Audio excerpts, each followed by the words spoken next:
जय जिनेन्द्र। आज हम अनेकांतवाद के बारे में समझेंगे। यह जैन दर्शन का प्रमुख सिद्धांत है। अनेक का अर्थ कई और अंत का अर्थ धर्म या गुण होता है।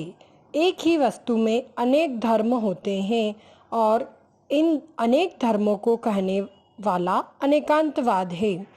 वस्तु के अनेक गुणों को नकार कर केवल एक ही गुण की दृष्टि से नहीं जाना जा सकता। वस्तु को सभी संभव दृष्टियों से जानना ही अनेकांतवाद है। वक्ता किसी वस्तु के अनेक गुणों में से एक ही गुण को बार बार कह पाता है, उस समय अन्य गुण गौण रहते हैं।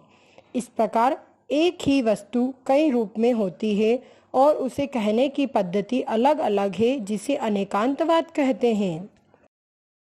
उदाहरण, एक व्यक्ति किसी का पुत्र है, किसी का पिता है, किसी का भाई है, किसी का पति है। इस प्रकार वह कई रूपों में दिखाई देता है। पिता की अपेक्षा से वह पुत्र है तो पत्नी की अपेक्षा से वही व्यक्ति पुत्र नहीं है, अर्थात एक अपेक्षा से वह जो है, अन्य अपेक्षा से वह वही नहीं है। इस प्रकार प्रत्येक वस्तु एक ही समय में अस्ति रूप भी है और नास्ति रूप भी है, अर्थात वही वस्तु एक अपेक्षा से अस्ति रूप है और दूसरी अपेक्षा से वही वस्तु नास्ति रूप भी है। अतः संसार में जो कुछ भी है वह किसी अन्य अपेक्षा से नहीं भी है। सर्वथा सत्य या सर्वथा असत किसी वस्तु या द्रव्य को नहीं समझना चाहिए।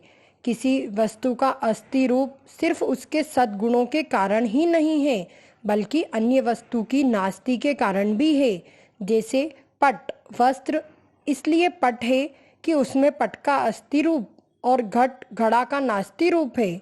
वस्तु सदा नित्य है या सदा अनित्य है। इस प्रकार के एकांतवाद का निराकरण करने वाला अनेकांतवाद है।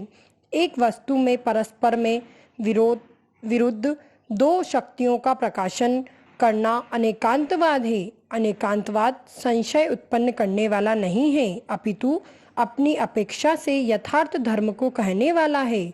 यह सिद्धांत जैन धर्म का प्राण है। जय जिनेन्द्र।